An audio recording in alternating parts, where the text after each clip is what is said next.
Welcome to the CEO Insider Podcast, brought to you by YTexas. My name is Sandy McIlree.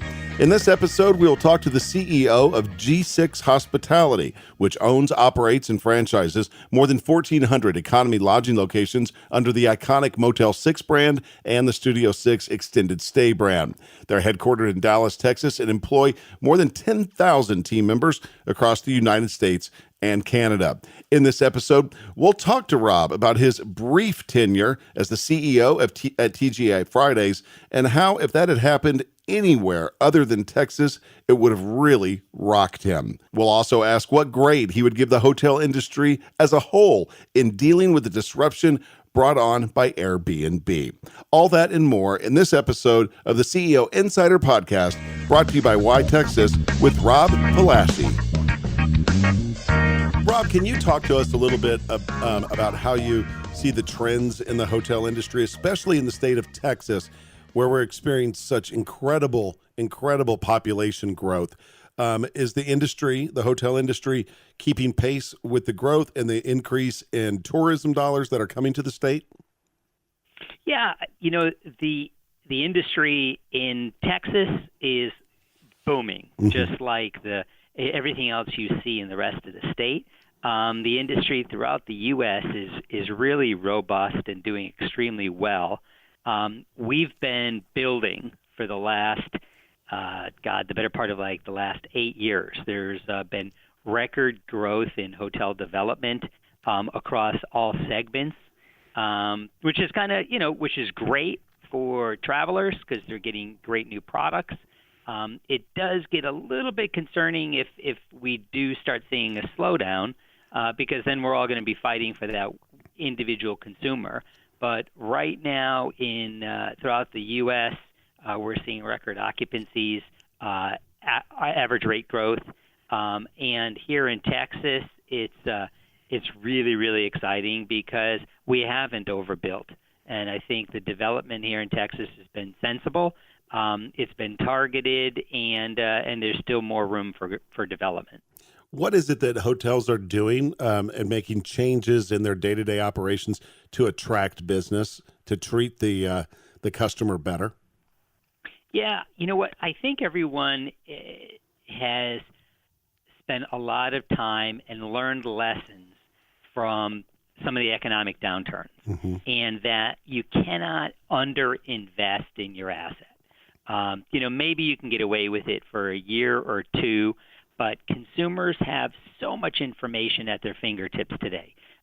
There's, whether it be the reviews from the Yelps of the world or the TripAdvisors of the world to word of mouth, that you can't allow your product or your services to deteriorate. And when they do, then you're at the peril of the guy next door that's focused, the guy next door that's building new or renovating, et cetera. So I think the great benefit of all of this, of all the activity, of the changes in the industry, are really it's a benefit to the consumers, because now they're getting a great product and a more consistent product. I like to say that that in our industry, the competition is really outside of the business. It's the third parties or the intermediaries that are trying to take away some of our business or discount it.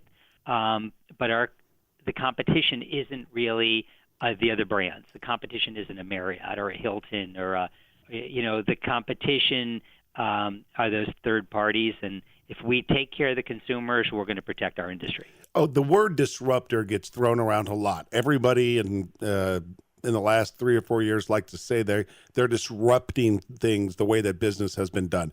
I can't think of another industry that has dealt with a bigger disruption than the hotel industry when it comes to Airbnb. I'm curious if you could give your industry a grade on how the hotel industry handled and is handling the disruption of Airbnb and the like.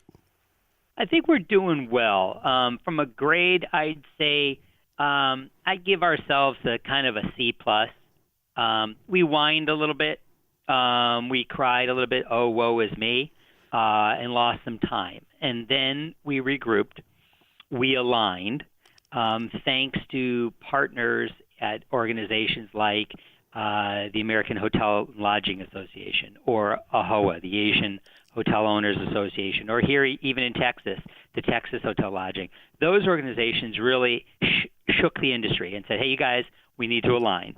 We need to better understand what the ramifications are, and we need to better address them. Furthermore, the industry leadership really focused efforts on just taking care of the customer. Mm-hmm. Take care of the customer. Keep that customer. Make sure that they're loyal to the brand. Make sure that we're delivering on that promise each and every day. So I think those two things really helped us. Maybe C+ is a little bit harsh. Maybe you say a B, but we can always do better. I know that you spent a long time as an executive with Hilton, and I'm curious what you learned while working at Hilton, and how Motel 6 and Hilton either operates in the same way or differently. Yeah, with Hilton, I learned a lot about really taking care of your team members, Mm-hmm. Delivering on that service promise to your guests. And by focusing on both of those, then you're able to reward owners with a revenue stream and a profit stream that they've come to expect. And if you've got owners that are happy with the revenues and happy with the profits, then they're going to build more properties. Mm-hmm. And it's kind of as simple as that. It's that continuous circle. Take care of the guests, take care of the team members, happy owners, more development. I learned that at Hilton, and it holds true here at Motel 6 and Studio 6, where we have 60% of our business is franchise owned. We own a large portion of the portfolio. Unlike many of our competitors, we own a lot of real estate. And so, but it holds true, whether it's us as owners or whether it's a third party. I don't think there's a business out there in the last 30 years that has marketed itself or told the customer exactly what they will do better than Motel 6. Thank you. Do I send a check, or how does that work? I think the longevity of your positioning statement will leave the light on for you with Tombow Debt, and the whole thing it really has become an American treasure. That whole campaign is really a amazing story. Yeah, I think the credit goes to the smart folks at the Richards Group. Mm-hmm. Here in Dallas, Stan Richards and his team, to Tombow Debt, and the leadership of the brand many years ago for not only coming up with that campaign, but to ensuring that it weathered the test of time. And I think that is kind of quintessentially us. We are not trying to overpromise. We're trying to set the realistic expectations of a good, clean, comfortable, affordable product that that doesn't overpromise, and we're just trying to be a little bit lighthearted about it and be a little funny and have that kind of narrative. And I think Tom does amazing with it, and he delivers on it for us. Yeah, he sure does. And it would be weird to hear another voice as the voice of Motel 6. It would just be... Yeah, no, you can't. You just can't. It's funny. And it's amazing the number of people out there, which is credit to the campaign, number of people out there that think that Tom is either the leader of the business or is employed by the business, et cetera. It's awesome. Yeah. If I remember right, he was a radio guy in public radio, if I remember correctly. I'm not totally. Certain. Yeah, totally. And he does, he's you can regularly catch him on NPR and all that sort of stuff. And I've always wanted to try to call in and try to catch him, like, hey, Palleschi. And I bet Tom gets tired of people saying, "Hey, will you leave the light on? We'll leave the light on for you." So he probably gets asked every single day to do it. Yeah, I'm sure he does. But that's like a rock star that gets tired of people playing that ask him to play their hit song. Right. Exactly. I mean, how can you? Right. I spent a little bit. It is pretty funny that you think about. You mentioned that though. I mean, I always do wonder. How do those guys deal with that over and over and over again? It's the Neil Diamonds of the world and all that. Yeah. Sweet Caroline, man, sing Sweet Caroline. Yeah, no, exactly. I had a friend, Rob, a friend of mine, Edwin McCain, had a #1 hit. I'll Be was the song, and he and I were hanging out playing golf one day, and we were talking about that. I said, "Do you get tired of people asking you to play that song?" He's like, "Are you kidding me? That song made me a fortune. I will sing it right now for you if you want me to." And he ripped off the he didn't rip it off. He overheard the line "I'll Be," that whole line. He overheard that in a bar and wrote it down on a piece of paper and made a song out of it.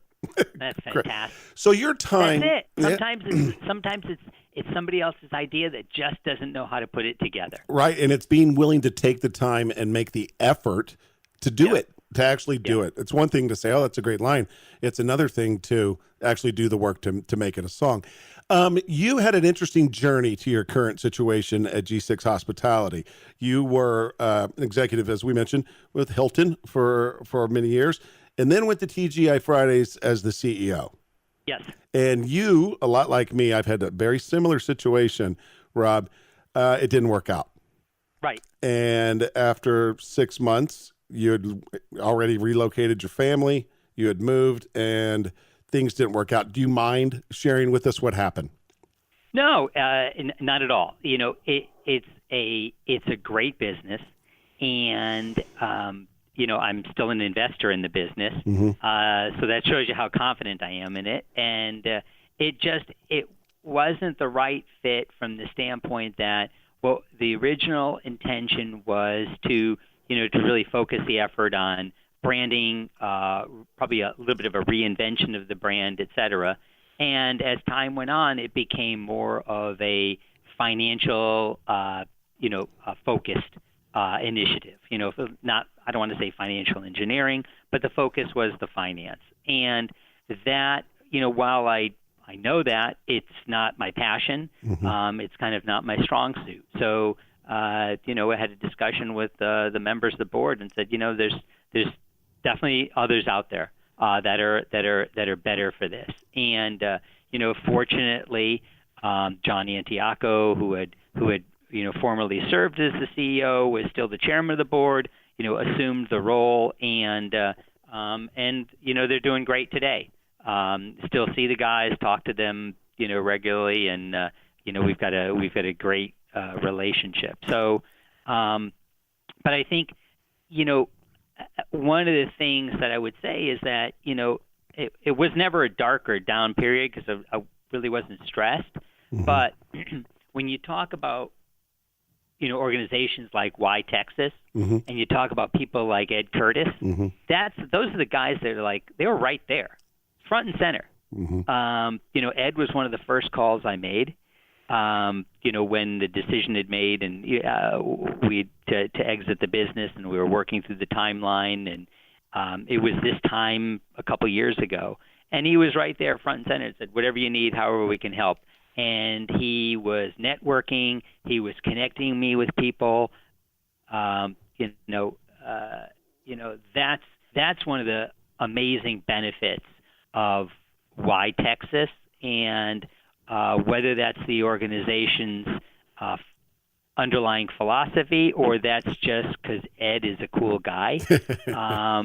I don't know, but I can tell you it was really very helpful, reassuring, and and whenever there were periods of questions or I was a little bit darker times, they were there.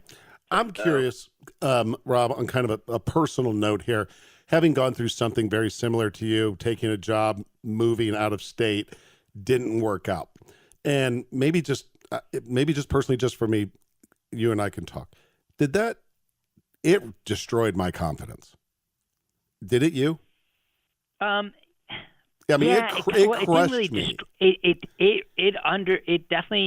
definitely had me shaken. Mm-hmm. And I think from the standpoint of, maybe I didn't ask the right questions, or what didn't I see, or all of that, all of um, the one. If it was another place other than Texas, I probably really would have been rocked. Mm-hmm. But Texas is not only obviously a vibrant, growing state. Even the statistics say it, right? You know that. But Texas is a mecca for hotel real estate. It's between the brands and the companies that are here in the hotel space. I had a lot of friends here. That it was easier for me, but it did rock me. And it was it's like, God, I don't want to be that. I don't want to be that laughing stock or that guy that's everybody points to. I avoided all the industry events, and I refused to ever show up as a consultant. So, but yeah, I think to your point, I think it definitely would have had I not been here. Texas is a very welcoming, and it's a great place to do business for sure. Yeah, definitely. Do you remember, especially in the hotel hotel business, and whether it's Dallas or Houston. I mean, there's so many big hotel companies that are based here that it's helpful, at least in my industry. Rob, can you share with us the story about your friend Olivier that moved to Texas from Europe? Olivier Chavy and I go way back. We both worked together with Hilton. He's French. I'm American. I'm right. He thinks he's right, but anyway, he moved here from he had been based in Orlando with Hilton after left Europe, and he came over here to run a Wilson Design. And he was the CEO there. And no, he was always extremely positive about the greeting that he had received. He was extremely positive about how, he always thought Texas had an expectation of Texas as the old Dallas, the Cowboys. A little bit the rough and tumble, and he was pleasantly surprised to find the culture that's here, whether it be the symphony, the performing arts, the art scene. It was pretty eye-opening for him. For me, I had lived here in the late '90s, so I was familiar with it, and familiar with the Dallas scene, but what I wasn't prepared for was how rapidly it had changed and grown. The city is just amazing today, and not only is Dallas, but Plano and Frisco, and just amazing. And you had the mayor of Frisco on your podcast. I did within the last week or two, and what he's still got in store is amazing. So it's really exciting. The PGA, who would have thought? Yeah, that's huge, and congratulations to him and to the city of Frisco. They are booming right now, and have been for a number of years. Rob, and this question may seem a little bit out of left field again. I'm a consumer. I stay at hotels. I lived in left field, by the way. So. Well, it's different because for me, I'm curious. Something happened to me, and I happen to have a guy that knows this business really well. I was in Portland last month, and I was there on business, and I ended up having to stay an extra night. So I went to the front desk, and I said, "Hey, I got to stay an extra night. Do you have a room available?" I was, and she looked around, and she goes, "Yeah, I do." And actually needed to get 2 rooms, and she did her thing that she does, and then she looked at me and she goes, "You know what? Let me check and see if I have an upgrade for you." I'd never stayed at this hotel before. My question is, why did she do that, and how can I get someone to do that again? Yeah. Do you remember the TV show MASH? Sure. Do you remember Frank Burns? Yes. Okay. Frank Burns said on an episode of MASH once, "It's nice to be nice to the nice. Ah. And I never forgot that. So you were obviously nice to her. You were probably engaged her and chatted her up in a conversation, and she saw that you were in need, and so she wanted to do something nice for you. And that yes, the loyalty programs are huge benefits for the big major the major brands or major airlines, et cetera. But I think still nothing takes the place of friendly conversation, a little bit of banter, and people try to accommodate. And in her view, one, that probably that room could have gone vacant. Two, it could have gone to somebody maybe less deserving, right? So why not take care of the guy right in front of them? And three, it's a way for that front desk or for that management staff to endear you to their hotel. And now, not only will you talk positively about that property, but most likely when you're in Portland, you'll return. I will. It was the Heathman Hotel in Portland. Great hotel. It was fantastic. And the woman that helped me, her name was Siri. And we had a nice chat, and we was like, boy, I bet you get tired of the Hey Siri thing because of the iPhone and all that kind of stuff. And my Siri just went off when I said that. Exactly, yeah. But yeah, she upgraded me into a really, really nice room. And it's not like I asked for it or did anything. And I'm hoping that's I'm going to Atlanta in a couple of weeks, and I need to book a room. I hope it works there as well. So anyway, thank you for shedding some light on that, because I didn't understand I didn't know how much room they had to operate to do those types of things. Yeah, most of the hotel companies have grown up enough to empower their team members at the front desk and to give them that type of latitude.